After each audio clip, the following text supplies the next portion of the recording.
bom dia. Primeiramente, eu gostaria de agradecer a presença de todos e todas nessa primeira jornada digital do ano, que traz como tema ESG para equalizar conceitos e entendimentos. Eu gostaria de agradecer ainda à ANAP pelo convite, pela confiança, e aos nossos debatedores. Estarão conosco o Roberto Gonzalez, que é o Governance Officer do Sabará Hospital, o Paulo Arias, que é líder técnico de ESG da DNV, e ainda a Gláucia Terrio, que é consultora de sustentabilidade, né, e materialidade, atua hoje na ABC Associados. Gostaria de lembrar a vocês que as pessoas que participarem de todos os 4 eventos da Jornada Digital receberão um certificado. E estimular vocês todos aqui presentes para participar ativamente deste momento, né? Este fórum ele foi justamente criado para a gente compartilhar e disseminar conhecimentos, reflexões, compartilhar práticas, né, a respeito do tema ESG.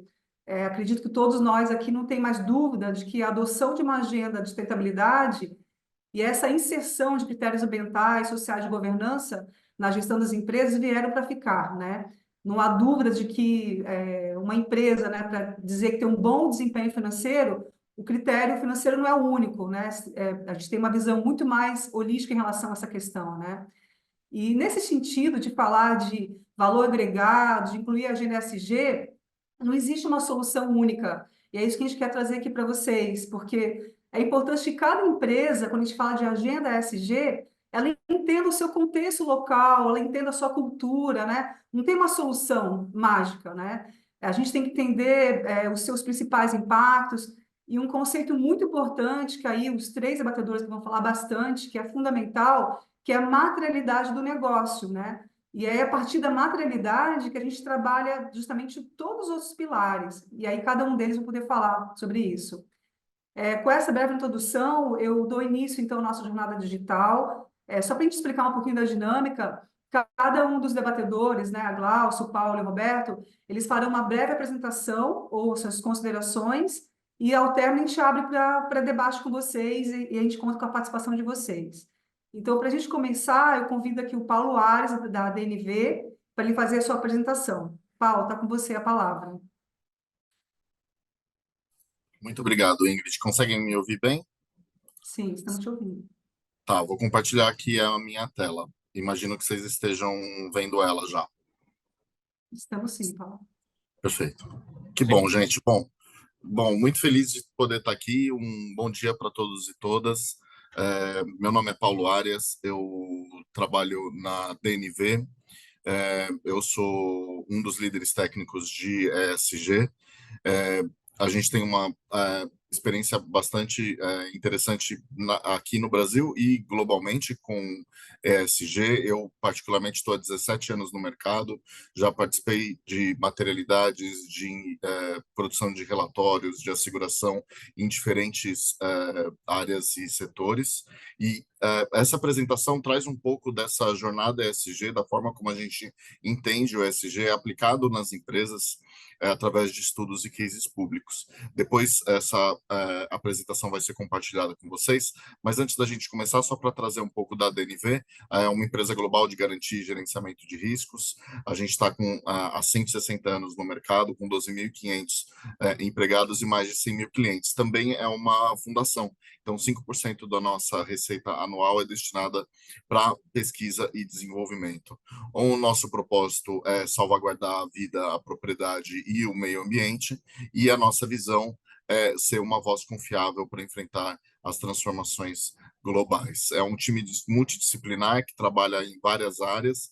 A gente tem, dentro da área de ESG Services, 4 blocos, pilares principais, em que a gente trabalha a estratégia ESG, a gestão de gases de efeito estufa, a parte de finanças sustentáveis e a asseguração de relatórios. Eu cuido de 2 blocos aqui, da estratégia ESG e da asseguração. A gestão de gases de efeito estufa fica com a Gisele e a finanças sustentáveis fica com a Maiara, e a gente fica se apoiando dentro desse framework. Quando a gente não se envolve na estratégia, a gente consegue se envolver na asseguração dos relatórios. Então, eu vou trazer um pouco a respeito dessa jornada, a forma como a gente entende um possível caminho para trilhar a jornada ESG. E eu digo possível porque, como já foi colocado aqui, a gente tem uma infinidade de empresas, setores, demandas, expectativas, que vêm de investidores, mas que também vêm aqui de diferentes stakeholders. Então, esse roadmap é um mapa, um norte. E a gente tem que ver o relato ESG, o momento em que a gente traz essas informações, como parte dessa construção. O relato ESG tem que ser visto como um norte, mas não como um destino final. Ele é parte de toda uma construção que é feita nas companhias, né? Então, bom, a gente vê em todos os dias, né? Aí cada vez mais jornais, revistas e tal, a sigla ESG ou ASG, que passou a ser adotada por muitos, de certa forma, também trazendo um olhar novo para o já cansado universo da sustentabilidade, né? No mundo do investimento, a gente fala que o investimento ESG é aquele que incorpora as questões ambientais, sociais e de governança como critério de análise, indo além das tradicionais métricas econômico-financeiras, e com isso permitindo uma avaliação das empresas de forma mais holística. É uma agenda, a ESG, que vem com muita força dos investidores, que buscam impactos positivos e menos riscos socioambientais nas suas investidas. Não é o nosso objetivo aqui abordar diferentes estratégias para a incorporação do ESG no processo de investimento, mas é bastante interessante abordar aqui como uma empresa consegue se estruturar internamente para trabalhar com essas questões, né? É, mas afinal, né, vamos começar do começo. O que é ESG? E eu trago aqui a definição da ABNT, Prática Recomendada 2030, que diz o seguinte, que é um conjunto, né, de critérios ambientais, sociais e de governança que tem que ser considerados na avaliação de risco, oportunidades e os respectivos impactos, com o objetivo de nortear atividades, negócios e investimentos sustentáveis, né? Esse termo, ESG, ele foi cunhado lá atrás, em 2004, numa publicação do Pacto Global em parceria com o Banco Mundial, era chamada Who Care Wins, e surgiu meio que de uma provocação do secretário-geral da ONU, Kofi Annan, a 50 CEOs de grandes instituições financeiras, sobre como que eles conseguiam integrar esses fatores sociais, ambientais e de governança no mercado de capitais. E a conclusão do relatório foi muito clara, né? Que esses fatores, sim, eram materiais que influenciavam não só nas empresas, mas apoiando a geração de um mercado mais sustentável e de melhores resultados para a sociedade. Então, essa sigla, né, ESG, ela justamente ela traz essa alusão ao estímulo que é dado às empresas para assumirem essas medidas que geram impactos socioambientais e de governança cada vez mais positivos. É um exercício de autorreflexão, a fim de promover essa genuína compreensão a respeito dos impactos e dos riscos. Então, tem uma série de benefícios que uma companhia pode ter atuando de acordo com os padrões ESG, desde ampliar a competitividade no seu setor.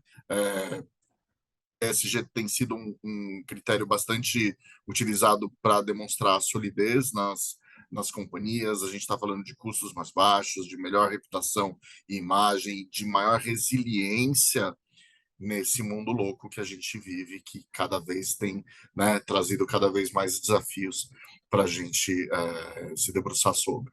Eu acho que um ponto importante de trazer aqui também é que ESG não é o mesmo que sustentabilidade.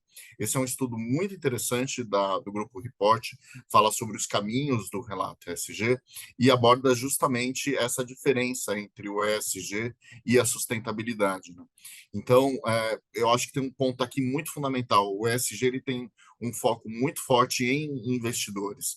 A sustentabilidade ela tem um foco muito mais num público multi-stakeholder. Então, a gente está pensando no ESG sendo uma parte integrante de um conceito que é muito maior, que é a sustentabilidade, né? Gestão, a gente está falando dentro de ESG, de como é que você tem e como é que você consegue fazer a gestão a respeito não só da tua governança, né, que já é gestão, mas também das questões relacionadas aos impactos relacionados ao meio ambiente e à sociedade, né? E trazendo até o GRI para a conversa, incluindo os direitos humanos, né? Bom, eu vou tentar trazer então um pouco dessa jornada, a forma como a gente entende ela, e aí a gente vai ver que ela é um pouco circular, ela todo ano ela tem esse ciclo de reporte das informações ESG para o mercado, mas ela não deve ser vista só como um ciclo, mas como uma jornada, né? Às vezes a gente vê algumas empresas que, poxa, nossa, mas você está me comparando com tal empresa, já está há tanto tempo nessa? Sim, já estão algumas 20 anos reportando essas questões para o mercado. Então, é um momento em que as empresas acabam achando o ponto de entrada para essa jornada e trabalhando a partir daí. Então, a gente tem uma pressão interna muito grande para começar a trabalhar com isso. Então, você tem uma pressão por resultado, por demanda do dia a dia, a cultura corporativa é uma própria pressão para que isso aconteça. A gente tem a pressão dos fatores socioambientais, que, enfim, dentro do meio ambiente, a gente está falando, né, de emissões de gases de efeito estufa, biodiversidade, recursos hídricos, energia. No social tem saúde e segurança, diversidade, valorização da mulher no mercado de trabalho. Tem uma série de questões aqui que a gente tem que ficar atento, né? A gente tem uma pressão, bom, clara dos stakeholders. Aqui tem uma série de questões que a gente pode ir abordando, tá? Assim, a gente poderia falar de pressão dos stakeholders, então, nossa, a gente tem uma questão generacional, cada vez mais as novas gerações estão ligadas nisso. A gente vai ter daqui a pouco esse pessoal pequenininho aí, os filhos de todo mundo, donos do seu próprio dinheiro, donos dos seus investimentos, então com um mindset bastante específico voltado para impacto positivo e menos risco. A gente tem um mercado consumidor cada vez mais preocupado com essas questões, então a gente tem uma pressão dos stakeholders aqui muito forte, isso para não falar das regulações, né? Isso para não falar do governo e das regulações, que é uma pressão, enfim, cada vez mais crescente. E a gente tem, claro, a pressão dos investidores. O investidor sabe que tem questões de risco e de impacto negativo numa empresa, não tem como esconder isso. A transparência precisa ser vista como uma fortaleza. Você trazer um bom balanço no seu relato ESG entre questões positivas e negativas é o melhor caminho que você pode adotar, sabe? Não é só o tapinha nas costas, mas é o puxão de orelha. Existem questões que têm que ser endereçadas e a empresa tem que saber disso, tem que trazer essas questões e tem que mostrar que sabe disso, que está trabalhando para poder lidar e gerenciar tudo isso. Então, o tempo inteiro a gente está olhando para impactos, riscos e oportunidades, a gente está dialogando com os stakeholders, não dá para tirar nada da prateleira e entregar para alguém, não dá para tirar da nossa cabeça algo, não. A gente está falando de diálogo, a gente tem que ouvir muita gente, ouvir investidores, ouvir os sócios do negócio, ouvir as comunidades, os colaboradores, ouvir os fornecedores, enfim, tem um mundo de pessoas que precisam ser consultadas nessa jornada. E aí a gente vai ajustando os instrumentos de gestão de acordo. A gente vai usando os trabalhos e os resultados que a gente vai tendo durante esse tempo para ir alimentando essa construção. Então, bom, esse é o caminho que a gente vai percorrer, esses são alguns dos cuidados que a gente tem que tomar. Então, a primeira parada é justamente, bom, se a gente pegar o guia da B3 GSG, uma das primeiras coisas vai ser envolver os líderes. Tem que trazer a liderança para essa viagem.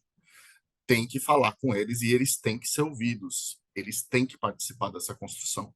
Então, trazer a liderança para essa jornada é fundamental. E se organizar na governança. Então, ter um comitê de sustentabilidade, um comitê ESG, aqui, né, pensando em sustentabilidade e ESG, como a gente viu, estabelecer essa governança e o fluxo de informações ESG é fundamental. Então, assim, tem um guia muito bom sobre isso, um guia produzido pelo GRI com o IBGC, Instituto Brasileiro de Governança Corporativa, que é o guia de comitês de sustentabilidade, que é um guia que eu já utilizei em alguns trabalhos para começar o trabalho de criar um comitê de sustentabilidade. Ele é o guardião da agenda ESG, né? Ele é um comitê, a gente fala de um comitê de assessoramento ao conselho, que tem como premissa segurar um bom fluxo das informações sobre os aspectos econômicos, financeiros e socioambientais de uma companhia, né? Então, E quem elaborou é boa gente, viu? Quem elaborou é boa gente. Pode ter eu certeza conheço. que é boa gente. Precisamos fazer referenciar, porque realmente a Glaucia fez um trabalho magnífico aqui nessa criação, e assim, a gente já utilizou em diversos trabalhos, recomenda para os nossos clientes direto, porque é a primeira pergunta que eu faço. Ah, vamos trabalhar com ESG? Vamos. Você tem um comitê?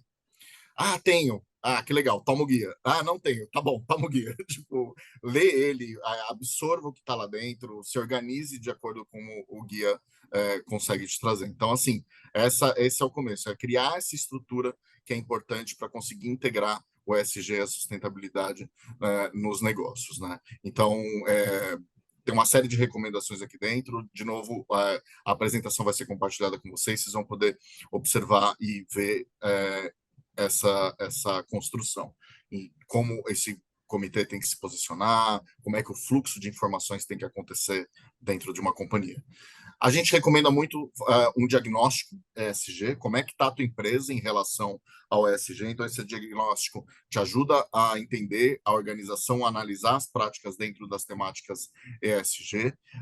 A gente utiliza a ABNT Prática Recomendada 2030, que inclusive menciona isso, fala que pode ser utilizada como um diagnóstico, e a gente avalia algumas coisas lá dentro.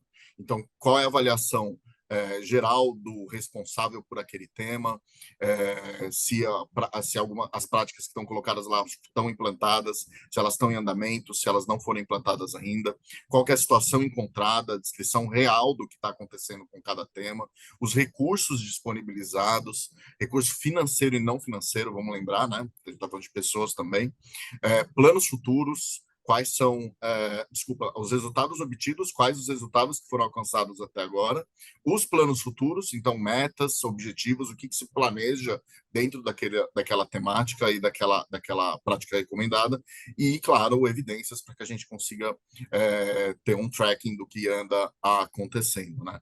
Então, é muito interessante começar com o diagnóstico. A gente costuma brincar que é quase como uma primeira ida a um médico que você não conhece. Vai pedir um exame de sangue, vai querer olhar, entender como é que teu corpo está funcionando, para aí começar a entender um pouco mais a respeito do objeto de estudo, para que você consiga começar a partir dali planejar e entender o que você precisa fazer.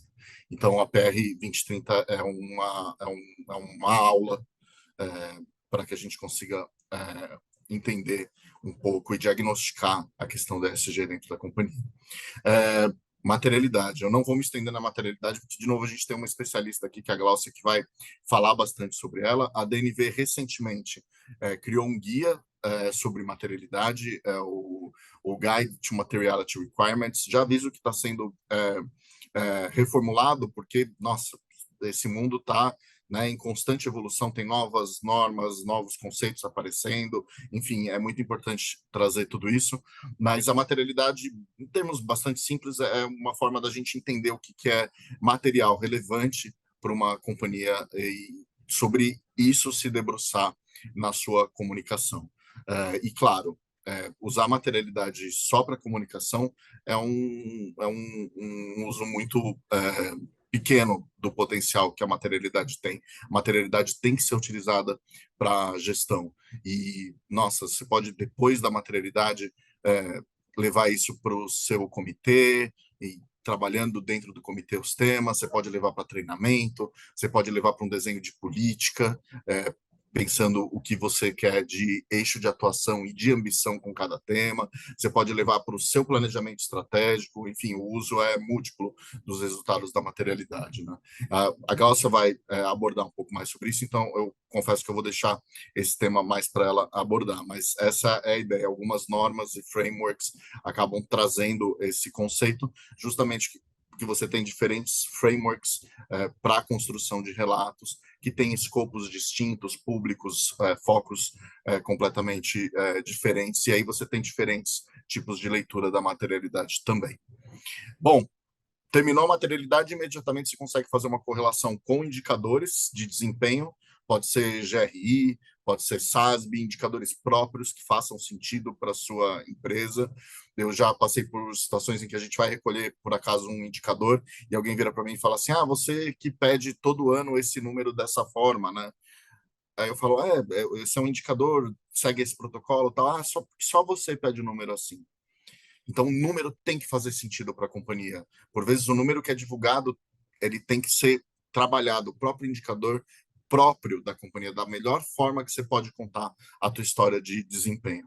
O Global Reporting Initiative é uma dessas formas e, enfim, acho que aí vale dizer que a elaboração do relatório de sustentabilidade, ou um relato ESG, é uma forma que a empresa, de forma aberta e honesta, se comunica com as suas partes interessadas. E, de novo, trazendo um relatório como ferramenta de gestão e não como uma simples peça de comunicação. Bom, tendo a materialidade em mãos, eu posso fazer, então, uma política, e que é o backbone, a minha estrutura, né, de gestão. A elaboração de uma política é um passo essencial para você conseguir traduzir estratégias e compromissos em objetivos e diretrizes de gestão e formalizar as práticas que você tem dentro de uma companhia. O estudo Guia ESG da B3, que foi ajustado agora de novo em 2022, ele fala como começar, quem envolver e como priorizar as questões. Ele fala que você pode transformar como criar uma política de sustentabilidade, né? E ele te dá algumas opções. Uma é por tema, então elencar os temas materiais e aí você ir trabalhando as questões dentro da política, por unidade de negócio ou por área funcional. Então, você aqui tem um aproveitamento claro do resultado da materialidade, que não sai só, então, com uma correlação de indicadores, mas traz uma correlação com os ODS, traz uma correlação aí importante com metas, e, claro, pode ser aproveitado para construções múltiplas dentro da governança de uma companhia. A própria integração dos ODS na estratégia de uma companhia é algo fundamental. Foi meu primeiro contato com a DNV lá atrás, eu ainda trabalhava na Report. A gente fez um estudo para o Pacto Global, para o Comitê Brasileiro do Pacto Global, para a Agenda 2030, em que a gente conseguiu identificar a forma como as companhias estavam integrando os ODS na estratégia empresarial. Os ODS finalmente são um norte não só para o mundo corporativo, mas para instituições, para academia, para profissionais liberais, enfim, para um mundo de pessoas que conseguem agora olhar para um norte de agenda para a gente conseguir trabalhar os inúmeros desafios que a gente tem pela frente, né? São 17 objetivos, 169 metas e é uma ferramenta importante para a estratégia empresarial. E o último ponto que eu queria trazer para vocês é justamente o relato. A gente está falando de trazer essas informações a público, e o relato como ferramenta de gestão. É o repositório de informações das áreas de sustentabilidade e ESG das companhias. De novo, eu trago o estudo da Report, e aqui a gente tem diversos frameworks. A gente tem novos frameworks e normas aparecendo cada vez no mercado. Aqui no Brasil, a gente costuma unir, juntar, agrupar, consolidar algumas desses frameworks e normas em um relatório, né? Utilizado muito aí o relato integrado junto com o GRI, por exemplo, o SASB. Então, são formas de você contar o seu desempenho e abordar questões que são fundamentais para essa comunicação. E aqui, de novo, quando a gente não se envolve, então, na construção do relato, materialidade e tal, para a gente, obviamente, não ter um conflito de interesse, a gente consegue fazer a asseguração de um relatório de sustentabilidade.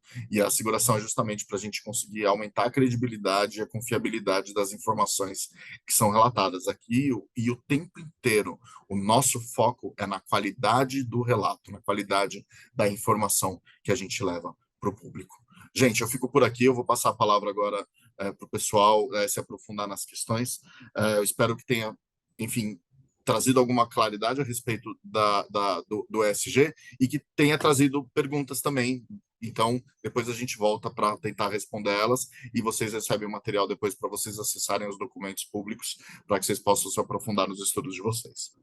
Muito obrigado. Paulo, excelente. Já tem algumas perguntas aqui. Muito obrigada por esse panorama geral que você trouxe.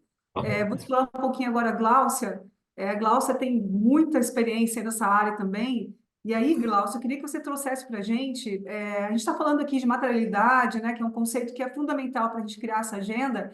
Então, eu queria que você trouxesse para a gente uma visão prática para quem está assistindo a gente, como que começa, né?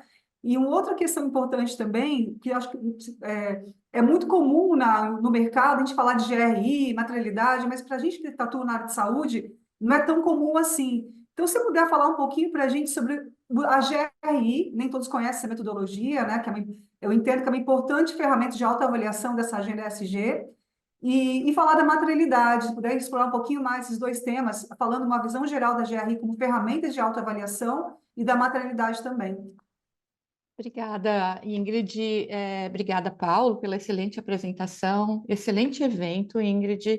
E eu estou muito feliz de estar aqui com o Roberto também, e que o Paulo citou esse guia que eu produzi quando eu estava na GRI ainda, junto com o Roberto, inclusive, né? Porque o Roberto que ficava falando, né? E eu fui aprendendo com o Roberto, falei, a gente precisa fazer um guia sobre isso. E aí o Roberto, né, me ajudou aí nesse guia aí que tem ajudado bastante as empresas e o mercado. Bom, meu nome é Gláucia, eu trabalho com sustentabilidade desde 2001, né? E de 2006 até 2022 eu trabalhei na Global Reporting Initiative. Eu representava essa iniciativa aqui no Brasil. Bom, a Global Reporting Initiative, GRI, gente, é o modelo de relatório mais utilizado no mundo todo e aqui no Brasil também, né? E é um material gratuito que a pessoa pode entrar lá no site da GRI, baixar, ele está em português já, inclusive, tá? Então tem todo um esforço da organização de ser global mesmo, tá? Então é só baixar do site e utilizar. Bom, a GRI, gente, é uma ferramenta que, né, o nome dela diz reporting, que é para focado na transparência das empresas, né? Então ela traz uma estrutura para essa transparência e que pode ser usada como um instrumento de diagnóstico e de gestão. E de onde vêm os temas que estão dentro da GRI, que o Paulo mostrou lá, o framework, né? Esses temas que estão dentro da GRI, eles não vêm do nada. Então, eles têm um eco, por exemplo, com a legislação brasileira. Por quê?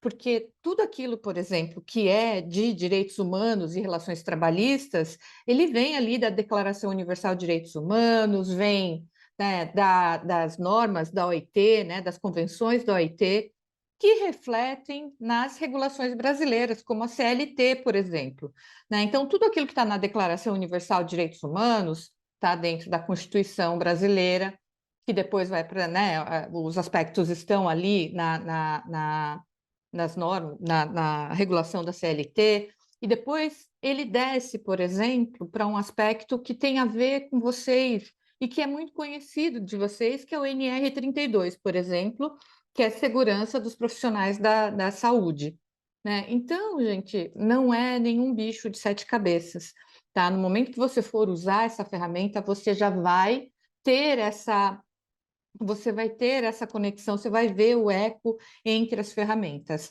tá? Então, é uma ferramenta gratuita que é construída a partir de iniciativas universais, ou seja, ela tenta traduzir aquilo que é, né, que foi, né,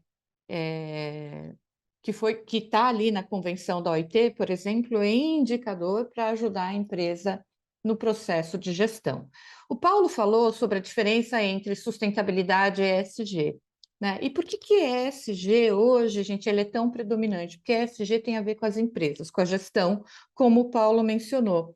Agora, as empresas, né, elas têm um grande impacto, né, um grande poder e uma grande responsabilidade. Então, por isso que o ESG acaba sendo predominante nessa discussão, porque muita coisa que a gente vê hoje, né, de insustentável, ela vem daquilo que a gente assumiu, né, que o mercado, como a humanidade assumiu como forma de produção e consumo, né? Então, a gente tem que mudar isso daí, tá? Então, eu acho que vale a pena, né, só mencionar isso. Agora, eu vou falar um pouquinho para vocês sobre materialidade, né? Materialidade, gente, é o aspecto, é a coisa mais importante no processo de gestão da sustentabilidade ou o processo de gestão ESG de uma organização, tá? Ela é aquilo que traz foco naquilo que importa para você trabalhar, né? Normalmente a gente vê aí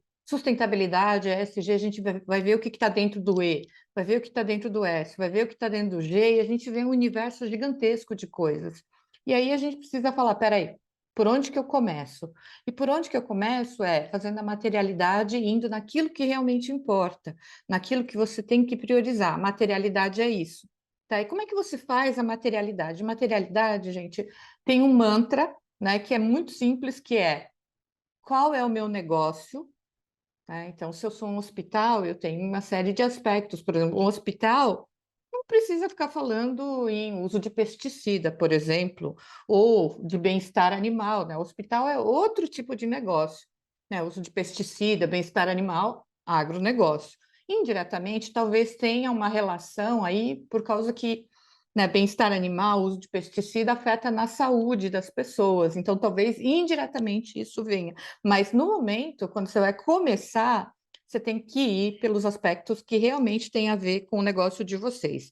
Então, por exemplo, né, tem um indicador da GRI que vocês já devem estar trabalhando e que é material para vocês, que é proteção de dados do cliente.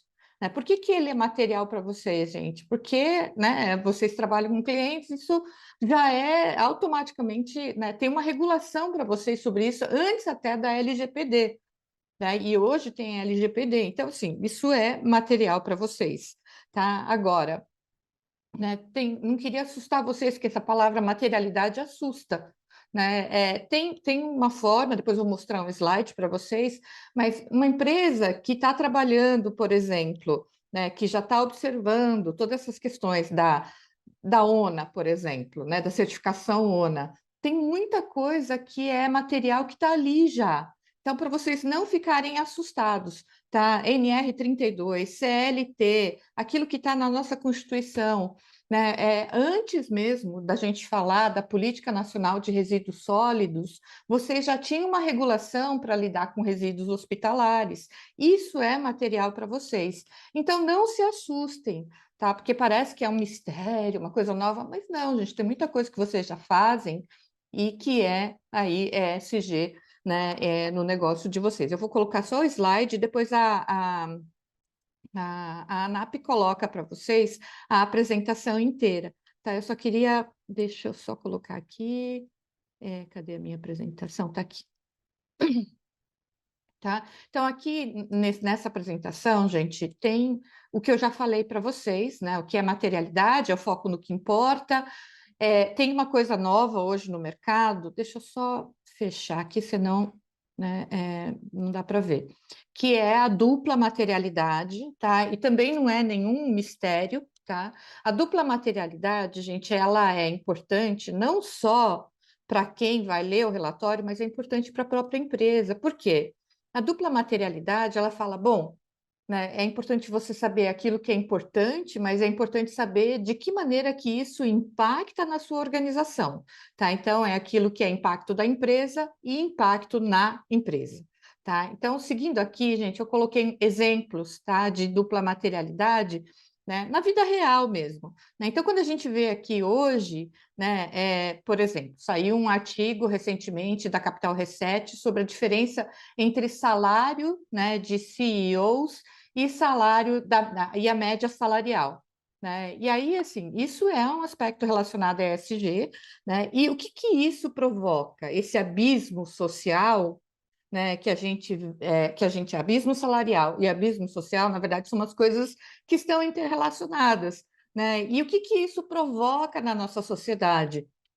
Violência, criminalidade e tudo mais. E aí, gente, né, isso é um aspecto que difuso, que depois, né, um impacto da organização que volta para a empresa, porque depois a empresa tem que cuidar de segurança, tem que cuidar de compliance, né? E aí esse estudo aqui que saiu no jornal o Globo, em 2016, mostrava que as empresas gastavam com crimes e gastos com segurança, né, elas gastavam 130 bilhões por ano.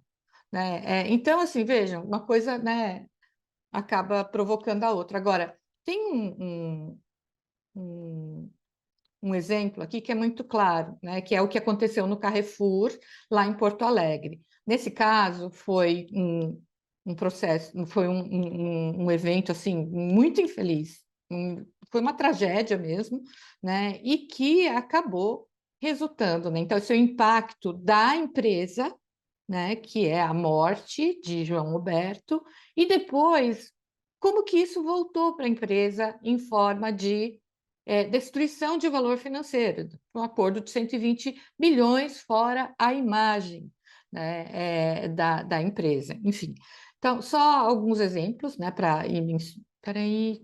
É isso daqui. Materialidade financeira, né, já se confunde um pouco até com materialidade, dupla materialidade, mas é aquilo, né, que você tem que colocar no seu relatório financeiro, porque ele afeta, né, as decisões dos principais usuários nos relatórios financeiros. Então, se você tem uma multa de 1 bilhão, né, por causa de disseminação de poeira, você tem que colocar no seu relatório financeiro. Se você tem uma multa, se o hospital de repente tem uma multa por causa de vazamento de dados de clientes, isso tem que ir para o relatório financeiro, porque ele afeta, né, enfim, o processo de decisão de quem vai ler o relatório, tá? Então, isso é materialidade financeira. Como é que você faz a materialidade, né? A materialidade, gente, você tem algumas condições para fazer, né? E aí o Paulo já falou sobre as questões da liderança, que é importante a liderança saber para que funciona tudo isso, né? Mas é importante que, né, você, como profissional de sustentabilidade, entenda a sua maturidade, né? E qual é a ambição da organização em relação à ESG, ou até, né, a ambição, mas também o contexto, né? As regulações estão mudando. Se você tem boas práticas, né, de sustentabilidade e ESG que você possa mostrar e ser transparente, comprovar, né, que você tem essas boas práticas, você pode obter, por exemplo, financiamento mais barato em instituições como Banco Mundial, BNDES, tudo isso, né? Então é importante que você entenda isso, né? Entender a extensão do seu mandato, né? Então, até onde vai, até onde que eu posso fazer isso? Se você entende que a maturidade da empresa não ainda é, né, pequena e que o seu mandato ainda não é do tipo que você pode mexer na estratégia, esse é um aspecto que você vai ter que construir, tá? Então, letramento, né, tem que trabalhar com letramento, enfim, treinamento, workshops, e trazendo aí exemplos, né, de bons exemplos, normalmente, né, para que a alta liderança comece a entender, né, que ele precisa te dar esse mandato corporativo, tá? E aí, comissão multidisciplinar, comitê, né, na alta gestão depois, estudar a companhia, né, e aí separar documentos que são da companhia, né? E aí você depois define o propósito da empresa e os objetivos que você, né, está buscando aí com esse processo. Tá? E aqui alguns materiais, tá, que são necessários, então tem os obrigatórios, como, por exemplo, o planejamento estratégico, gente. Esse é o ponto de partida do processo de materialidade, tá? Então, aqui tem os materiais que são, né, os obrigatórios para o processo, tá? E os importantes, que são, assim, são materiais que estão também disponíveis, né, na internet, de graça, enfim, e que você tem que ir utilizando, né, lendo e entendendo de que maneira que tudo isso pode afetar o negócio do seu hospital, o negócio da clínica, enfim.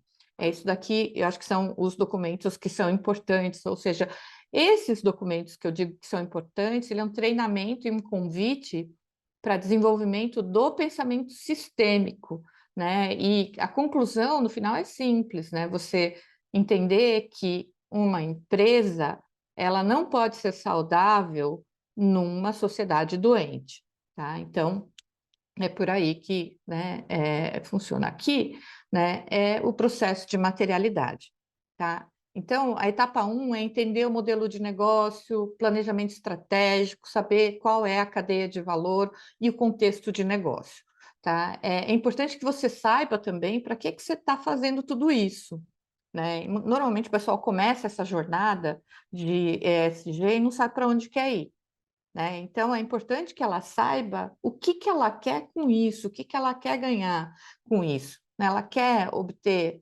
né, uma certificação, ela quer, né, aumentar a sua carteira de clientes, ela quer clientes corporativos, por exemplo, ela quer aumentar, ela quer melhorar o seu turnover, por exemplo, né, e diminuir a sua provisão para ações trabalhistas, o que ela quer? Tudo isso tem que ser estabelecido logo no início, tá? E eu acho que é importante, e isso também é importante para você conseguir defender esse assunto lá na alta gestão, tá? E aí aqui o mantra do relatório: qual é o meu negócio, né? Quais são os objetivos estratégicos da organização, qual é o contexto setorial, local, global, quais são os impactos positivos e impactos negativos, né, da organização. Por isso que eu já mencionei ONA, NR32, enfim, tudo aquilo, porque você vai chegar, né, nesse processo aqui com essas perguntas, e pode ser, né, vocês...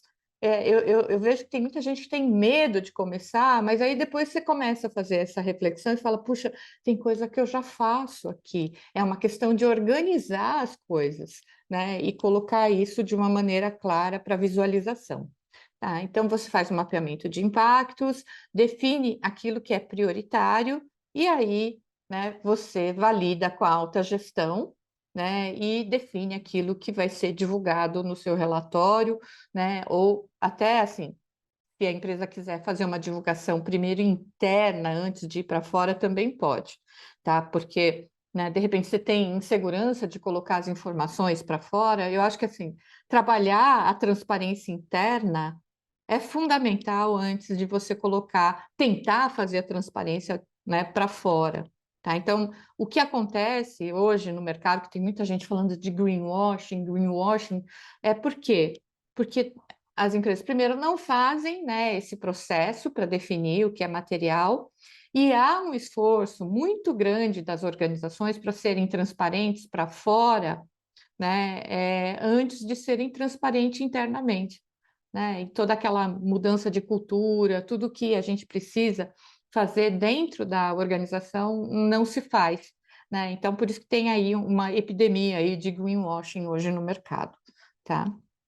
Então, é isso que eu queria passar e deixo agora, né, com a Ingrid de volta. Muito obrigada, Glaucia. Tem várias perguntas aqui, mas eu vou deixar para o final para o Gonzales falar.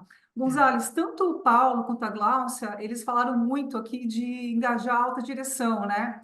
A gente sabe que a sustentabilidade, para ser efetiva, né, e gerar valor para a companhia, é fundamental que essa agenda de sustentabilidade parte da alta direção.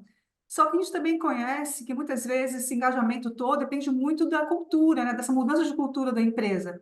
O que você poderia recomendar para a gente, né, para as empresas que estão aqui nos ouvindo, né, acredito que muitas delas da área de saúde, que não tem esse cenário tão favorável, assim, não tem essa mudança, essa cultura implementada ainda, a alta gestão está envolvida. Você acha que o primeiro passo, né, para a gente começar a trabalhar esse envolvimento, de repente, é estabelecer atribuição de responsabilidades nessa agenda ESG? E uma outra questão que eu queria que você falasse também, que o Paulo falou, o Paulo falou muito ali de comitê de sustentabilidade. Só que muitas vezes esse comitê está ligado lá no nível estratégico, né, na alta direção. Você acha que uma empresa que não tem cenário favorável poderia, de repente, começar com uma comissão de sustentabilidade, uma equipe multidisciplinar, um nível mais tático ainda? Do que eu entendo que o comitê está no âmbito mais estratégico. Se você puder fazer essas duas abordagens, por favor. Obrigada. Então, vamos lá. Eu vou falar aqui dessas questões, depois me pediram para falar um pouquinho do processo evolutivo dentro do setor de saúde, eu vou pôr aqui mais um pouco os slides. Uma coisa interessante que me chamou a atenção é que o Paulo, sem saber, me chamou de velho, né? Ele falou que está há 17 anos trabalhando com isso. Há 17 anos atrás, em 2007, eu e a Glaucia estávamos discutindo na USP, junto com o Ernest da GRI, o presidente da GRI, a integração da contabilidade com a sustentabilidade. Então, a gente já está envolvido isso há alguns aninhos já. Então, descobri que eu sou velho. Fiquei até triste com essa notícia que o Paulo me trouxe. E hoje eu estou no CBPS, faço parte, sou um dos integrantes do Comitê Brasileiro de Pronunciamento de Sustentabilidade, e está justamente trabalhando essa questão da integração dos indicadores SASB trazendo o Brasil, coordena, inclusive, o grupo temático da saúde, que está discutindo o SASB da saúde, né? Para cá. Então, é bem interessante essa questão.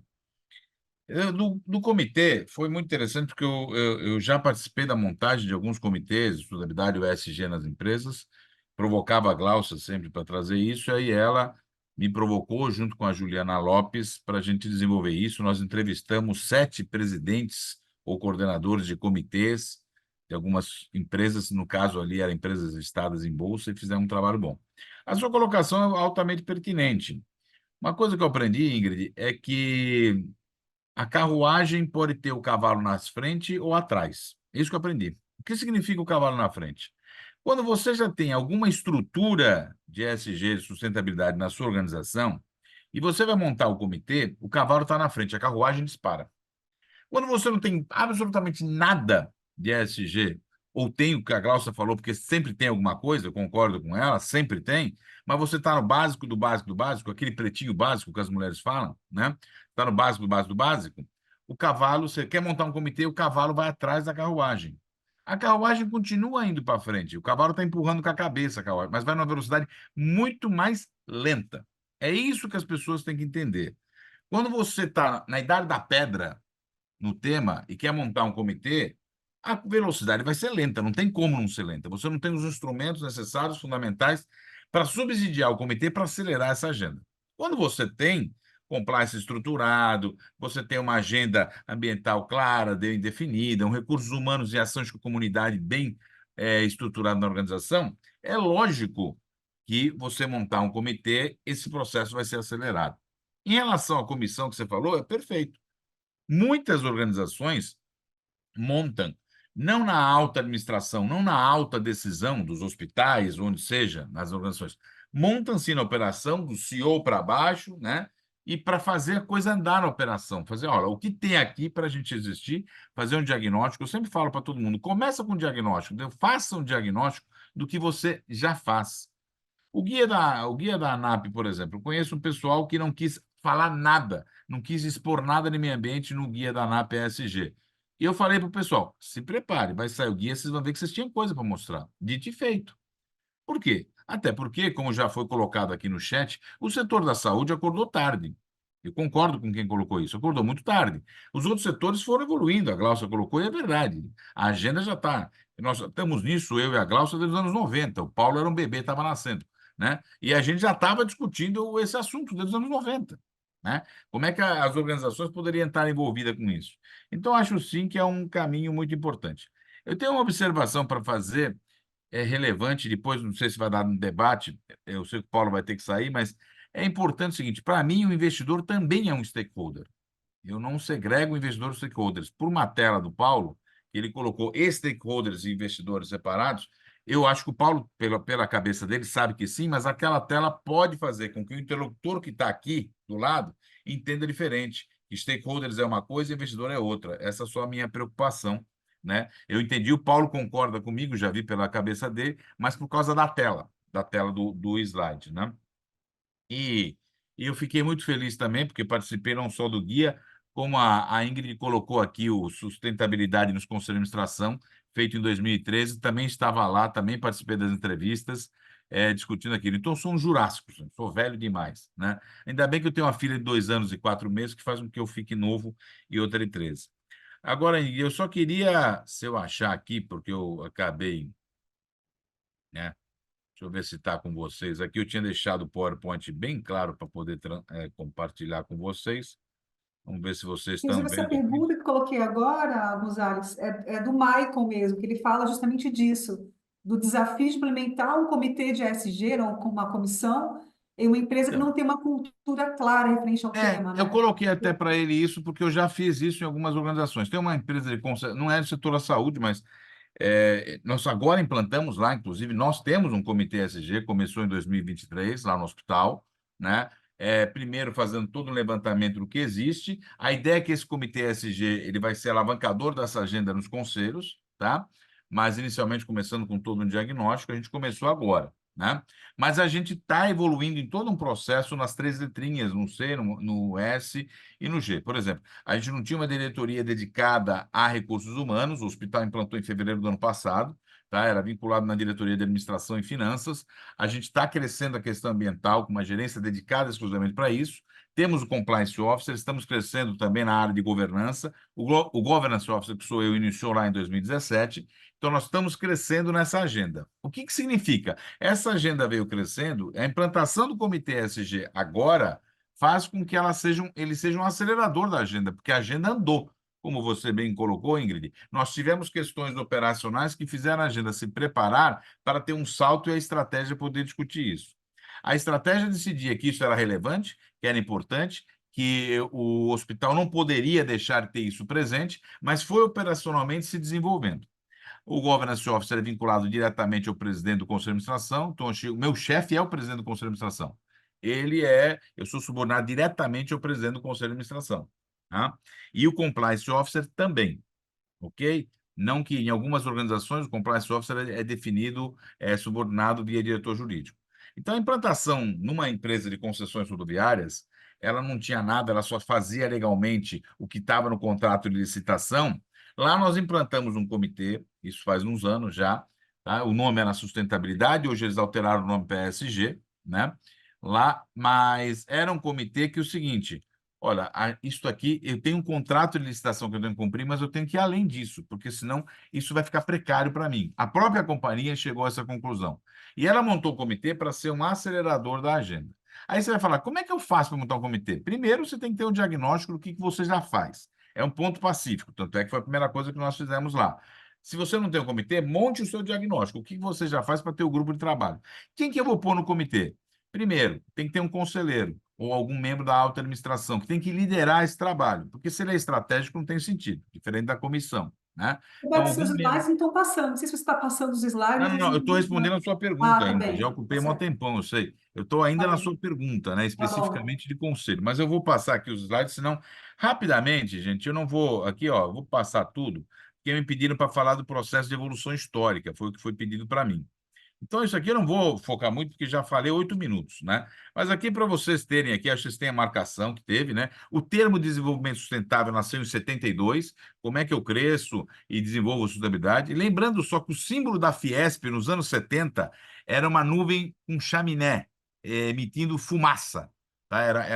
Desculpa, era uma chaminé emitindo fumaça. Era o símbolo da Fiesp, e fumaça, tá? Hoje não pode, né? Entendeu? Então, era símbolo de progresso, era símbolo de desenvolvimento. Então, para dizer como é que essa agenda veio presente, né? Veio crescendo, a Rio+20 só tinha, a Rio 92 só tinha governo, praticamente ONGs, Rio+20, um volume enorme de organizações, de empresas participando. Então, aqui é para falar do processo evolutivo, o SASB, que já foi muito citado, aqui no Brasil, o trabalho feito pelo CBPS, e, muito importante, o de 2004 lá, que é o documento que foi citado pelo Paulo, que é onde nasce o conceito da sigla ESG, né? E importante que o Paulo falou, que o Kofi Annan chamou 50 entidades para participar disso, é por isso que eles partindo do pressuposto que a questão econômica, financeira, contábil já estava sacramentada.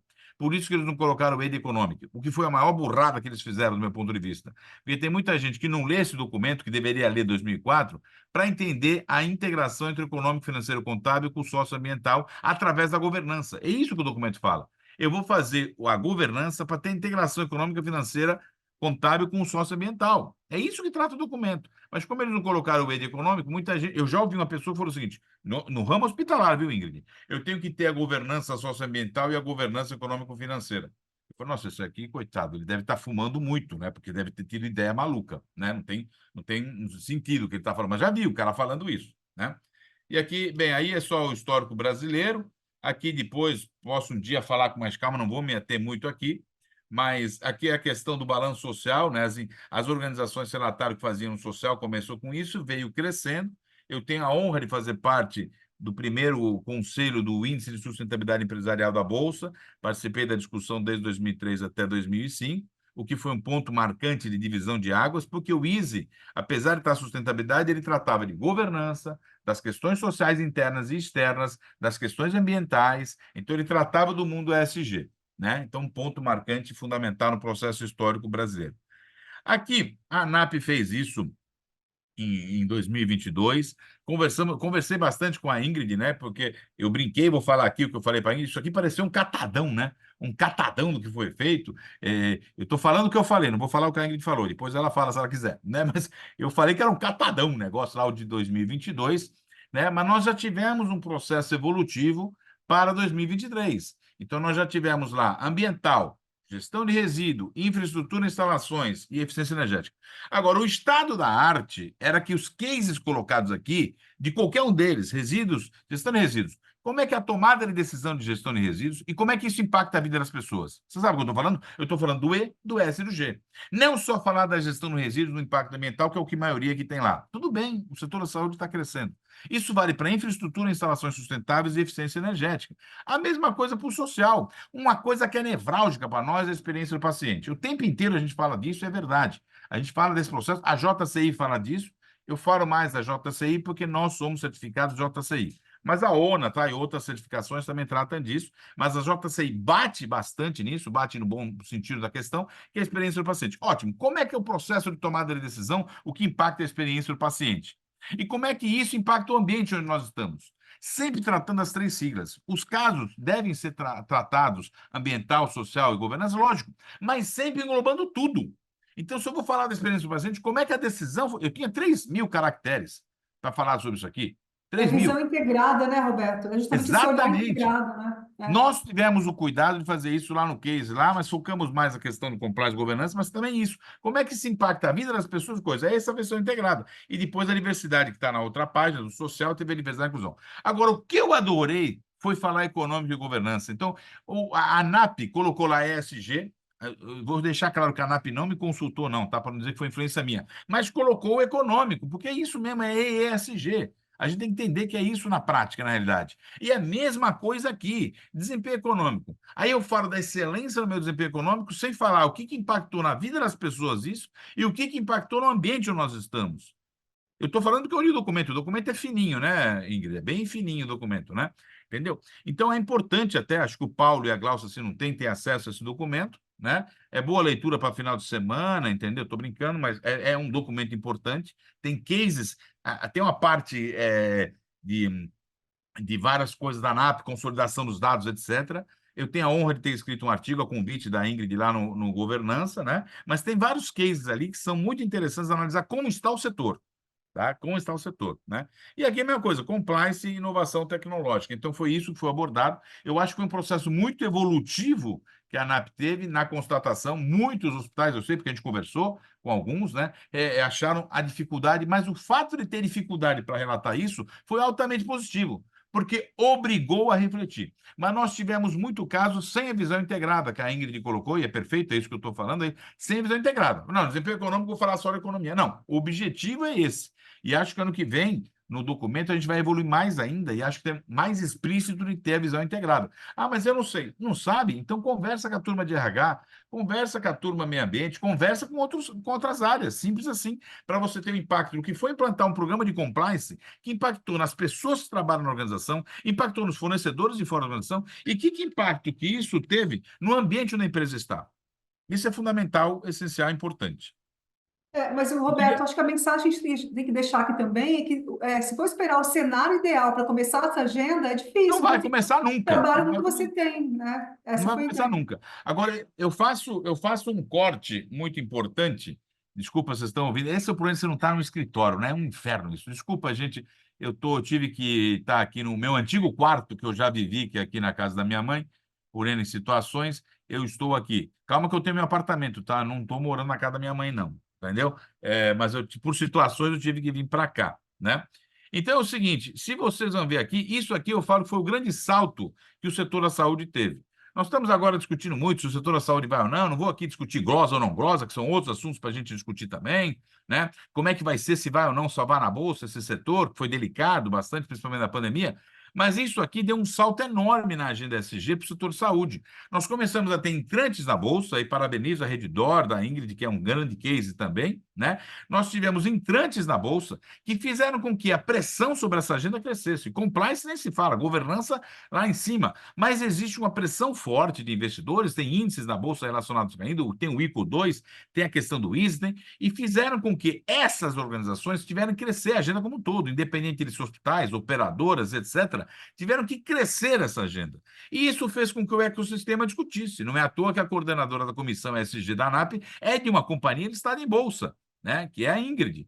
Entendeu? Então, esse aspecto é importante. Essas organizações tiveram que discutir com profundidade esse assunto, e isso trouxe um acelerador, isso foi um acelerador dessa agenda para o setor de saúde como um todo.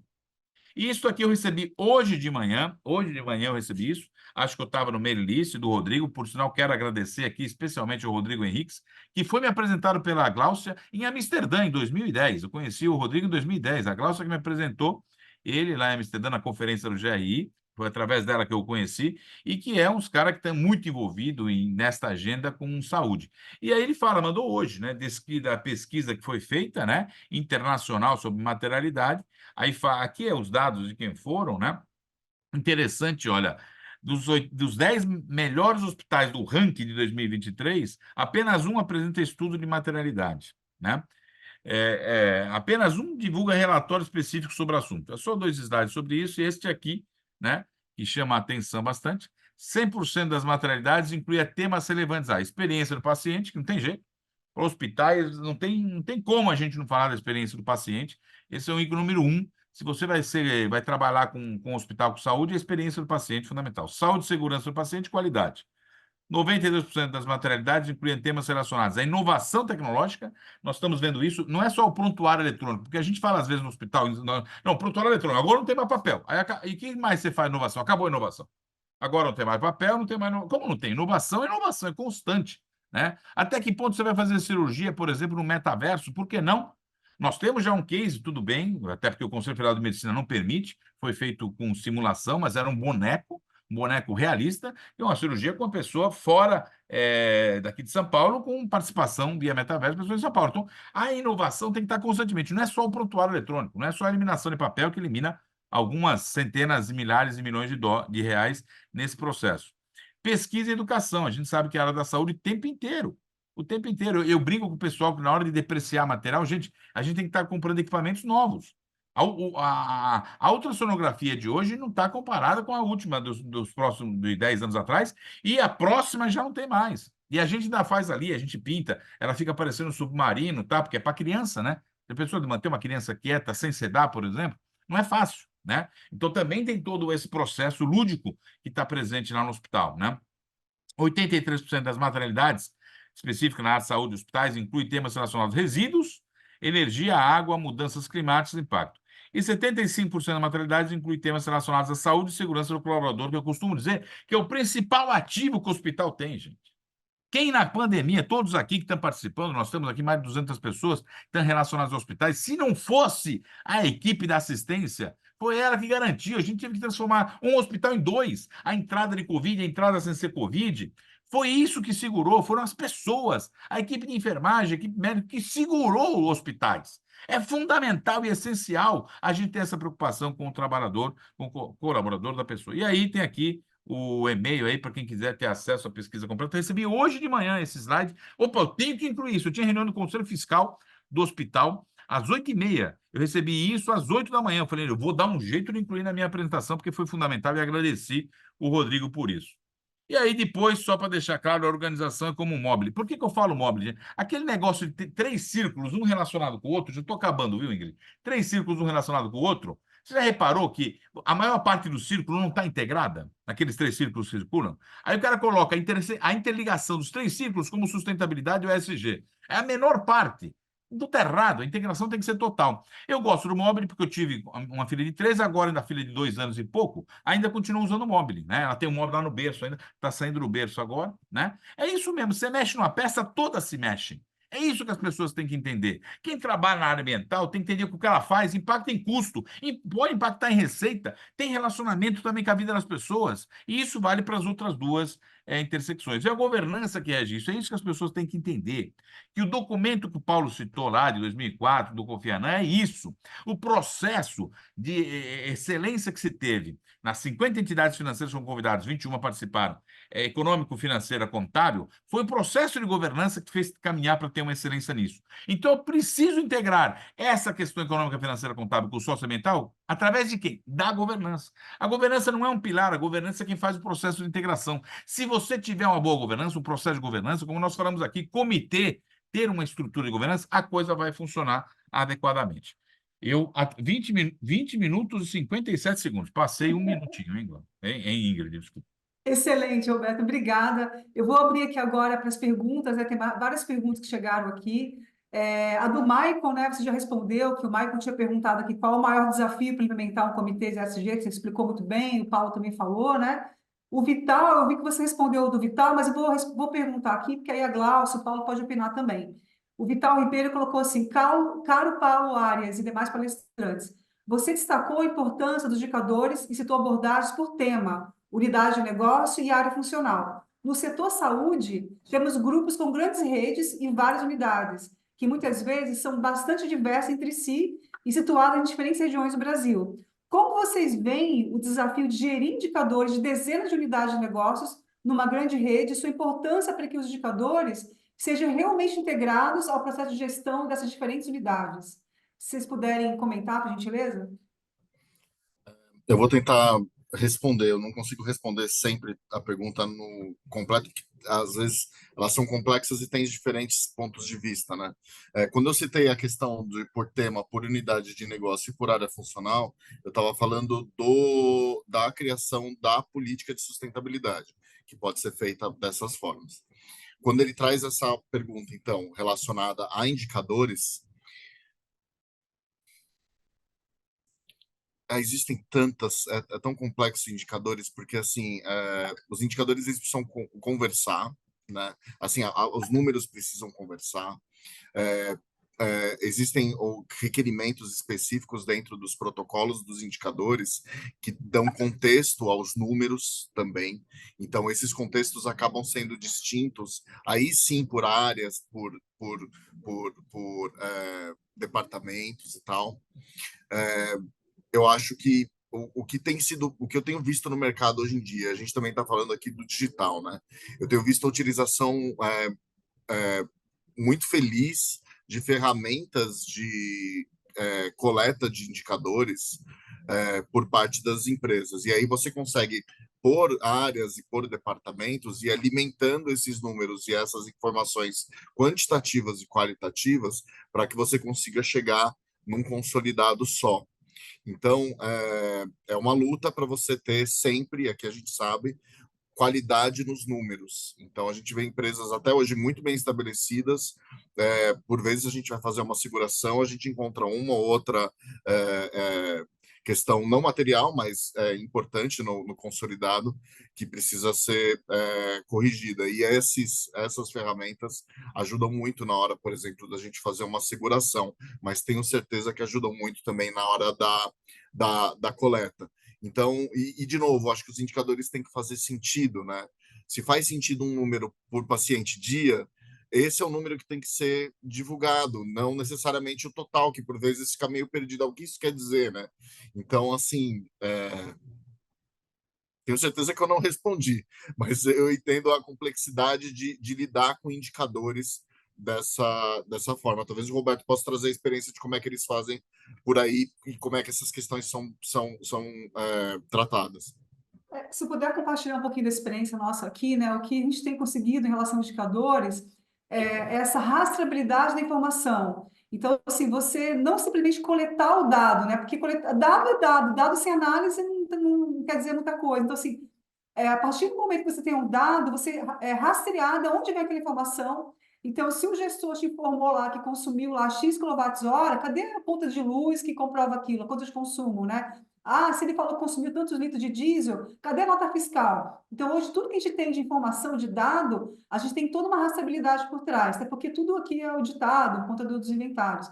E uma outra questão também, que é importante, que foi um aprendizado que eu tive aqui na rede logo no começo, foi você estabelecer justamente a padronização de reporte, que muitas vezes, quando a gente ia comparar um indicador, por exemplo, resíduos, poxa, mas por que a outra unidade aqui, que tem um número de leitos bem menor, está gerando mais resíduos que aquela outra, que é muito maior? Aí você vai ver, a unidade de medida que ele estava usando não é a que você tinha estabelecido, né? Você tem um padrão que é o reporte em quilo. Aí, de repente, a unidade colocava em container. Então, assim, essa uniformização, né, essa padronização de ter protocolos, procedimentos para você ter estabelecido qual a unidade de medida de cada indicador, qual a evidência que sustenta cada indicador, isso também é muito importante na hora de você interpretar, né? Porque se você fizer a interpretação a partir de dados que você não tem uma segurança, como é que você vai estabelecer metas ambientais, objetivos, planejamento estratégico, se você não tem segurança nos seus dados?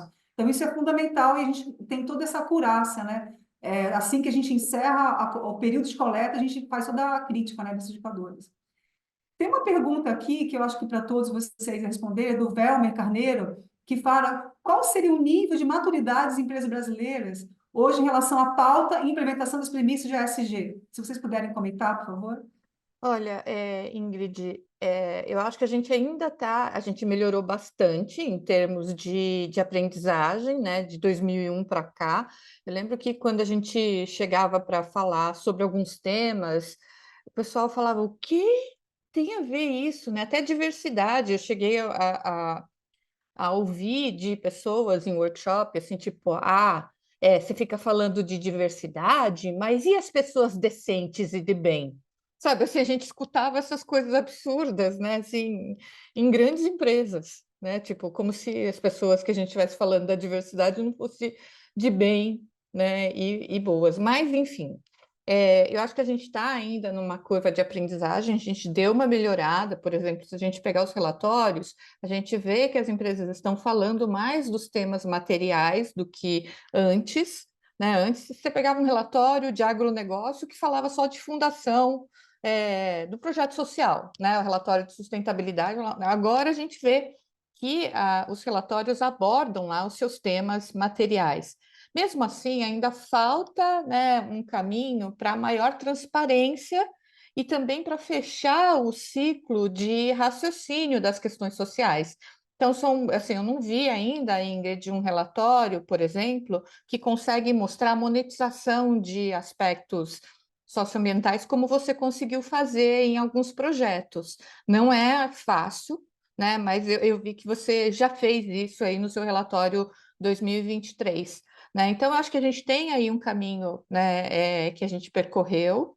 Né? Eu acho que para quem está começando agora, a boa notícia é que tem muito material disponível na internet, tem muitos exemplos para serem utilizados, muitos cursos também no mercado, né, para começar, e que ninguém vai começar do zero hoje, né? Mas tem um caminho longo ainda pela frente.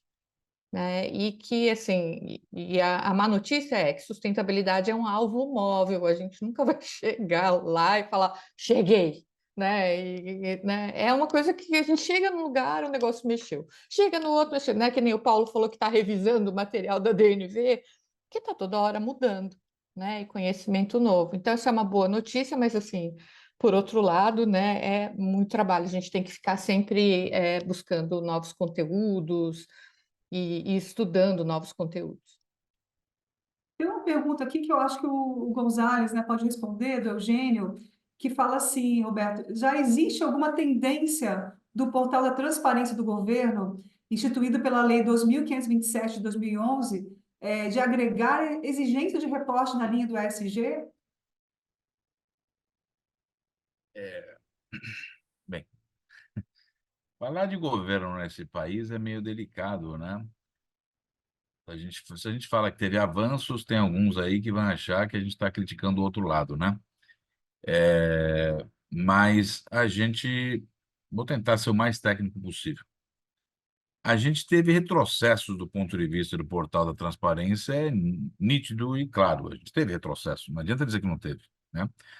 Nós tivemos um retrocesso, não foi no governo Temer, foi pós-governo Temer, né? O governo Temer não mexeu com isso, então não teve retrocesso naquele governo, mas depois a gente teve um retrocesso muito grande, falando tecnicamente, o portal da transparência específico.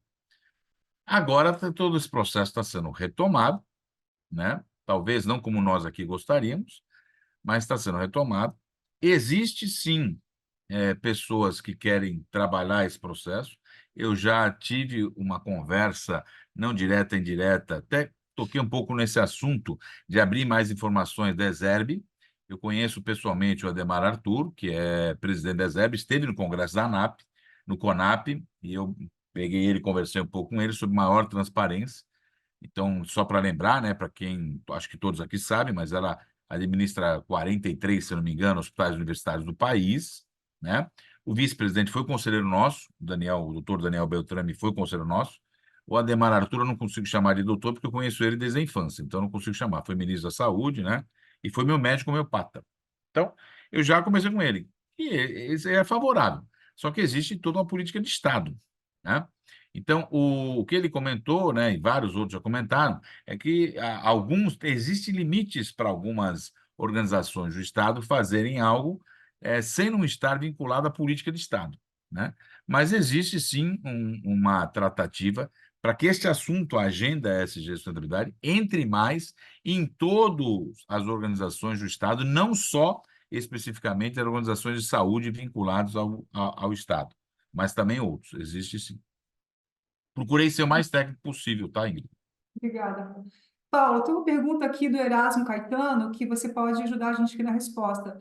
Fala assim: vejo que as auditorias independentes ainda precisam se adequar às práticas, normas e políticas de sustentabilidade e integridade. Os recentes escândalos provocados por grandes grupos empresariais estão deixando brechas muito perigosas e as auditorias estão se passando. Se puder comentar sobre isso e também se puder fazer o link dessa pergunta do Erasmo com o próprio padrão, né, do que o IFRS colocou lá em 22, tornando obrigatório, né, o reporte de sustentabilidade para os investidores, que a partir de 2026, pelo menos as empresas de capital aberto, vão ser obrigadas a atender esse padrão criado pelo IFRS, né, que é o caderno S1 de sustentabilidade e o S2. Se puder fazer esse link também. Tá. Sim, existem diferentes. Existe uma norma nova de asseguração que está saindo, que está finalizando a consulta aos públicos, que é a ISA 5000. A gente da DNV recentemente participou globalmente de todas as discussões relacionadas a essa norma. Aqui no Brasil eu participei, teve em Toronto, teve na Indonésia, Estados Unidos, enfim, teve uma série de rodadas de consultas com pessoas do mercado, justamente para fornecer informações e que essa norma ela traga, então, uma perspectiva completa a respeito de como é que você faz a asseguração, tanto limitada como razoável, que está vindo, por exemplo, com muita força lá na CSRD, que é a Corporate Sustainability Reporting Directive, lá na Europa. Então, existe aí um caminho muito já traçado, mas grande ainda para ser feito, para se chegar nessa normativa que vai atender todo mundo. Por enquanto, a gente ainda segue utilizando a ISA 3000 para asseguração de dados não financeiros. As empresas, então, agora vão conseguir adaptar os seus protocolos. A gente tem um protocolo próprio para asseguração, por exemplo, na DNV, que é o nosso VeriSustain, acabou de ser lançado 6.0, então uma metodologia proprietária de como a gente acessa, por exemplo, a materialidade, como é que a gente faz uma asseguração limitada, ou como é que a gente faz uma asseguração razoável. Então, tem toda uma metodologia específica para isso. Tem sido, agora tentando fazer esse link, né? Existe essa novas regulações que vêm aparecendo. A CVM lançou algumas há algum tempo, por exemplo, a CVM número 14, que fala sobre relato integrado, em que você tem que ter um auditor cadastrado na CVM para poder fazer esse tipo de asseguração. A 193, recente também, falando sobre isso. Nós aqui da DNV não somos uma empresa de contadores, então a gente não analisa dados financeiros, a gente não entra, por exemplo, para assegurar relato integrado ou relato do IFRS S1 e S2. A gente se mantém nos relatórios de sustentabilidade com base no GRI. E aqui tem um caminho, então, que é interessante, que está sendo traçado justamente para a gente conseguir normatizar todos esses processos que estão sendo realizados por diferentes companhias em diferentes contextos, cada uma com seu protocolo, mas agora sempre com um olhar para a ISAE 3000 e para outras normas, principalmente da CFC, de contabilidade também, mas agora também com um olhar para a ISA 5000, que vai trazer esse olhar de asseguração e, com certeza,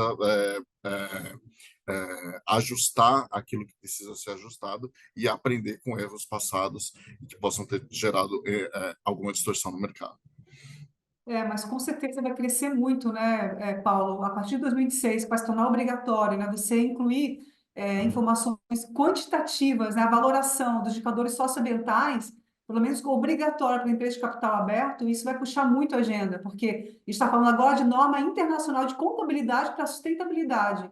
Então, com certeza, é voluntário a partir desse ano, 24, né, voluntário, mas a partir de 26 não tem saída, é obrigatório. Então, com certeza, essa agenda vai avançar mais, né?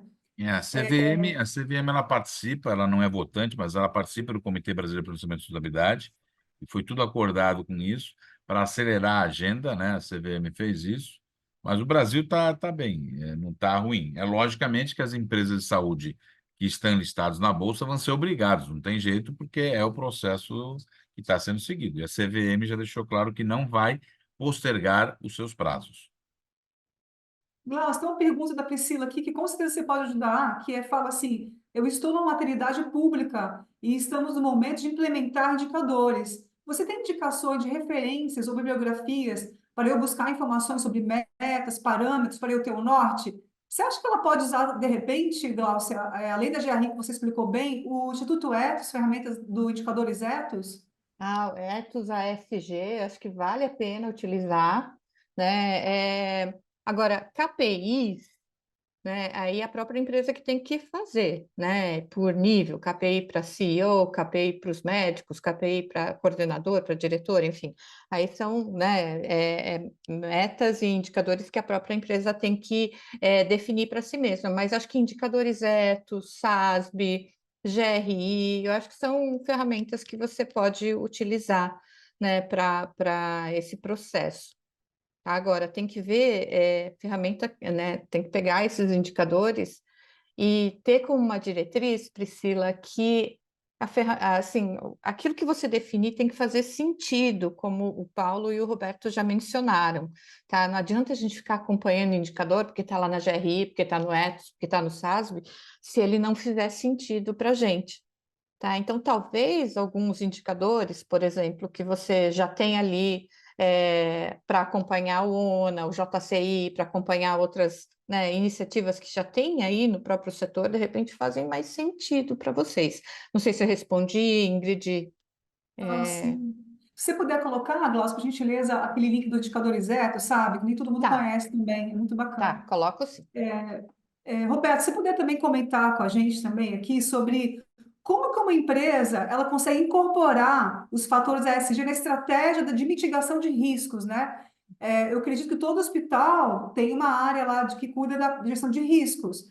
Como é que você conecta, né, esses riscos ESG com o risco lá da organização como um todo, né? Como que você incorpora esses fatores para mitigar riscos, né? E aí, quando eu falo risco, eu falo risco do negócio, isso mais amplo, né? Você poderia Isso. explicar um pouquinho sobre isso? O que a gente percebe muito é que a gestão de risco no setor hospitalar, conversando basicamente com muita gente sobre isso, não só da Comissão de Compliance, mas direto, é que o hospital, na verdade, é cheio de grandes feudos, ou grandes guetos, ou o que seja. Não existe em muitos hospitais, porque a gente tem que lembrar assim, quando a gente fala em hospitais, a gente não pode só achar aqueles que estão no estado da arte, né? Sírio, Einstein, Oswaldo Cruz, tá? A gente tem um número enorme de hospitais, né? Só na ANAP são praticamente quase 200 hospitais, né? Então é o seguinte, tem muitos hospitais que cada área tem a sua gestão de risco. Isso é um risco enorme, né? Porque não tem integração entre o risco, para ver a questão do risco corporativo. Então, a primeira coisa é isso, você tem que ter uma política de gestão de risco, a política aprovada na mais alta administração, porque o apetite a risco é decidido pela alta administração, né? Você, como analista, pode não recomendar algo, mas quem vai decidir se tem apetite a risco ou não é a administração, né? Então é isso. Então tem que ter uma política. E tudo tem que estar integrado dentro dessa política, dentro dessa diretriz do que se pode correr. Seja risco operacional, nosso caso lá do hospital, seja risco de crédito, seja risco cambial, seja risco reputacional, tudo tem que estar dentro dessa política. O que acontece é que a área de recursos humanos tem a sua política de risco, a área de qualidade tem a sua política de risco, a turma da enfermagem tem a sua política de risco. Esse é o problema numa seara grande de hospitais. É lógico que aquelas que foram para a Bolsa não têm, aqueles que são hospitais de referência também não têm, mas nós temos isso. E o que tem que ser feito é um trabalho de integração dos riscos. E aí você tem que mapeá-los e ter claro aquilo que vai ficar na diretriz para ser acompanhado do ponto de vista estratégico. Você não vai toda hora levar para o conselho, ó, tá tudo verde. O que está verde você não leva. E também não precisa encher de cores da Faber-Castell, não. Põe só 3 cores, que está bom demais. O conselho fica louco quando vê roxo. Para que roxo? É vermelho, amarelo e verde. Pronto, acabou, chega. Verde está ótimo.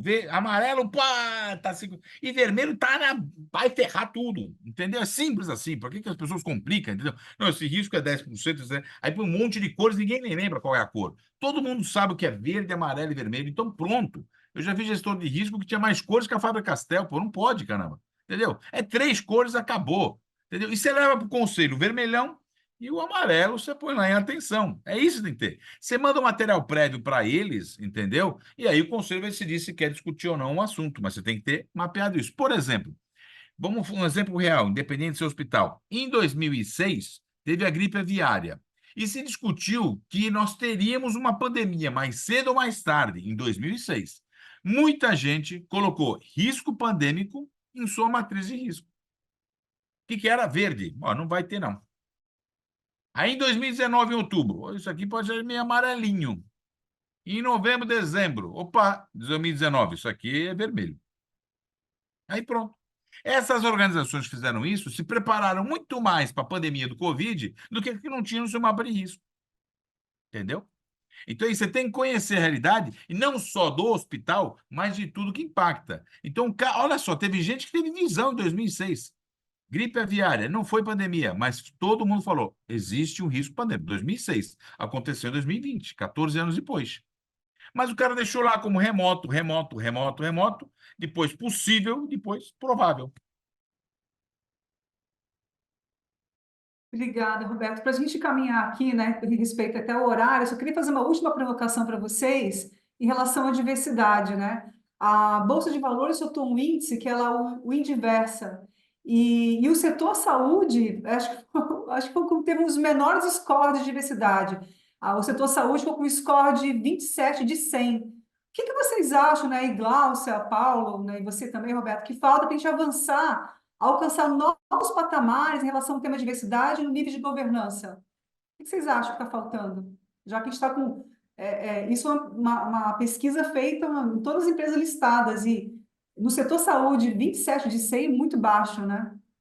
Então, Ingrid, eu acho que aí é ação afirmativa mesmo, né? Assim, embora a gente esteja falando ação afirmativa, mas isso em todos os níveis, né? Eu acho que eu estava vendo uma fala da Heloísa Bedix, né, que foi presidente do IBGC. Ela falou: olha, quando eu era presidente do IBGC, né, até o IBGC foi contra essa coisa de ter cota para mulheres em conselho, tal, na época, né? Daí ela falou que, fazendo uma análise hoje, né, achando que isso ia acontecer naturalmente, né, de ter mais mulheres em conselho, ela falou que a evolução foi muito lenta e que hoje ela concorda, o IBGC também, que tem que ter uma ação afirmativa para melhorar a diversidade nos conselhos, né? Tanto que tem aí tem o apoio do IBGC, inclusive nesse processo aí da B3. Mas isso não é só uma coisa aqui do Brasil, né? Você vê lá na Europa, né, tem uma lei que vai entrar agora em 2026, ela é o tempo para as empresas se organizarem, né, e atenderem essa lei. Até 2026, elas precisam ter no conselho 40% de mulheres, né? Isso foi uma lei que passou, né, em 2022, né, mostrando que né? Todo mundo está percebendo que se não tiver uma ação afirmativa, isso não vai acontecer, não vai ter paridade. Mas isso é só uma perspectiva da diversidade em conselho, porque não é só isso, tá? Não adianta a gente ter um conselho 100% de mulheres, se esses 100% forem, primeiro, todas filhas dos, tudo herdeira, né, ali da família, ali, ou também se for todas do mercado financeiro, vai adiantar alguma coisa? Né? Então, assim, a gente está falando também de diversidade da forma de ver as coisas, né? Conhecimento técnico, conhecimento sobre sustentabilidade, conhecimento. Então, precisa ter uma visão, né, que se complemente dentro do conselho, né? E o problema maior hoje é que a maioria tem uma visão muito financeira. Né? Então fica com aquela coisa de corta o café na hora que a coisa começa a apertar, né? Aí contrata a consultoria mais barata, aí corta isso, corta aquilo, e aí uma barragem estoura e já era, né? 300 pessoas morrem. Né? Então, eu acho que esse é o grande problema, não é só diversidade de gênero, tá? É É, diversidade é de visão, de conhecimento, de formação. bem colocado isso que a Glaucia colocou. Por exemplo, o hospital. O que nós vamos ter no conselho do hospital? Nós temos que ter pessoas que primeiro entendam do hospital, né? Outra coisa, será que não é legal ter alguém que já foi de operadora? Eu acho que é sensacional. Tem que ter alguém que já foi de operadora, que já foi CEO, conselheiro de operadora, para ter a visão da operadora, para a gente entender a visão do outro lado da tal da glosa, que é um Deus nos acuda para nós hospitais, entendeu? Que a glosa utilizada como capital de giro, né? Depois, principalmente da pandemia, né? Alguém que tenha uma visão, né? Por exemplo, você é um hospital, você de repente é um pronto-socorro só e virou um grande hospital. Pô, você não tinha centro cirúrgico, você era só pronto-socorro. Você virou hospital, pô, é importante ter alguém que tenha a visão estratégica da cirurgia, na unidade centro cirúrgico, né, da UTI. A gente sabe o que é, Gláucia e Paulo, a gente tem algumas coisas no setor hospitalar que é delicadas. Por exemplo, alguém vai para a UTI, ninguém vai falar para vocês que está comemorando, mas a pessoa comemora, porque financeiramente está dando mais dinheiro, entendeu? São dilemas do hospital, do ponto de vista da agenda ESG, entende? A gente tem esses dilemas, né, da agenda ESG, porque a gente quer que a pessoa fique bem, a gente quer que as pessoas sejam saudáveis, né? O hospital foi uma necessidade extrema e quer que seja saudável. Mas a gente tem que saber o que tem. Alta complexidade dá muito mais rentabilidade para o hospital do que a baixa complexidade. Né? São as realidades que os hospitais vivem. E nós temos que tratar essas realidades com o olhar ESG, inclusive. É a realidade hospitalar. Não adianta dizer que não é essa a realidade.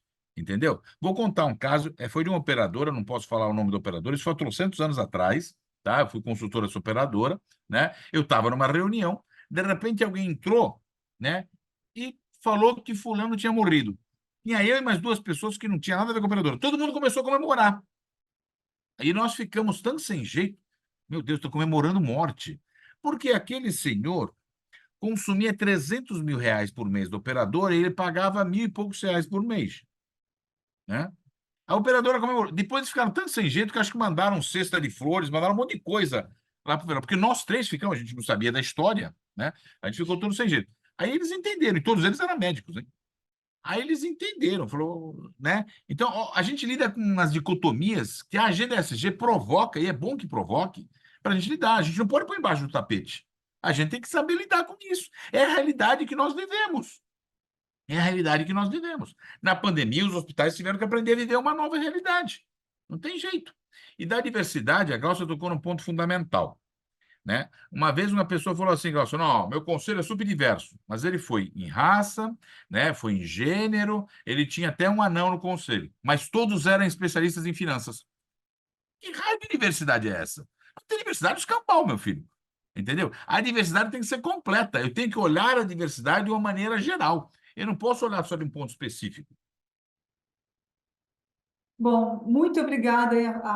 O debate foi muito rico. Eu acredito que a gente conseguiu, né, trazer elementos fundamentais aí dessa agenda ESG. Acho que é o primeiro de muitos aí, de muitas jornadas que, né, vão vir pela frente. Quero agradecer imensamente a todos que estiveram com a gente até agora, aqui, acompanhando esse debate. A ANAP vai disponibilizar depois, posteriormente, todas essas apresentações que foram feitas aqui nessa manhã. E aquelas perguntas que não foram respondidas, a gente posteriormente passa para a Beatriz para compartilhar com vocês. e passar aí para cada um de vocês dar as últimas palavras, considerações finais de vocês, para a gente encerrar, até em respeito ao horário. Paulo, se você puder fazer suas considerações finais, por gentileza, depois da sequência passar para a Glaucia e para o Roberto.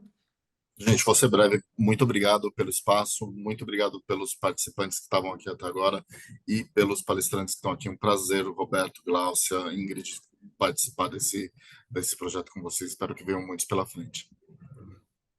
Também quero Glaucia. agradecer, Ingrid, muito obrigada, né? Muito bom estar com todos, parabéns para vocês da ANAP e, assim, façam o seu relatório de sustentabilidade individual, gente, não se esqueçam disso, tá? Porque se você tiver a convicção pessoal de que sustentabilidade ESG é importante, você vai ter mais força para defender internamente. Então, é essa a mensagem. Obrigada.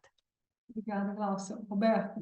Ingrid, eu só acho muito importante todos que puderem assistir os outros 3 que vão ter, dia 8 tem outro, no mês inteiro.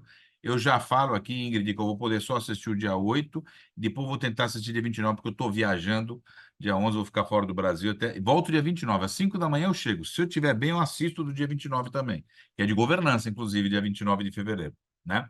Então assistam, que é muito importante, todos esses. Acho que a ANAP está de parabéns por essa iniciativa. Acho que entendeu, a agenda ESG está presente. Eu acho muito importante, tem o comitê ESG e foi entendido, e muito sabiamente, acho que no CONAP ficou muito claro isso, manter o comitê sustentabilidade. Acho que foi uma inteligência manter os 2 comitês, né? O CONAP deixou isso claro, a Ingrid até falou comigo disso, quando eu entrei na comissão, no comitê ESG, ela explicou claramente, eu concordo. Eu acho que a ANAP está sabendo que essa agenda entrou de vez nos hospitais, não tem como sair, tem que crescer e evoluir, e acho que eventos como esse contribuem bastante. Acho que a gente tem muito a crescer e muitos cases de hospitais a serem apresentados. Acho que a gente tem bastante a evoluir. E obrigado, Glaucia, por mais uma vez aí ter convido com você. Paulo, uma vez eu tive na plateia te assistindo, né? A Glaucia eu já cansei de assistir, estou junto. Agora eu estou junto com você, espero ter conseguido estar à altura de você como palestrante, e para mim Eu que foi agradeço. sensacional, foi maravilhoso. Obrigado, Ingrid. Mais uma vez, obrigado pelo convite, Ingrid. Pessoal, muito obrigado. Eu acho que todo mundo ganha quando o setor cresce juntos, né? E acho que o papel da ANAP é fundamental para alavancar essa agenda. E com isso eu finalizo e muito obrigada aí pela participação de todos vocês. Bom dia para todos.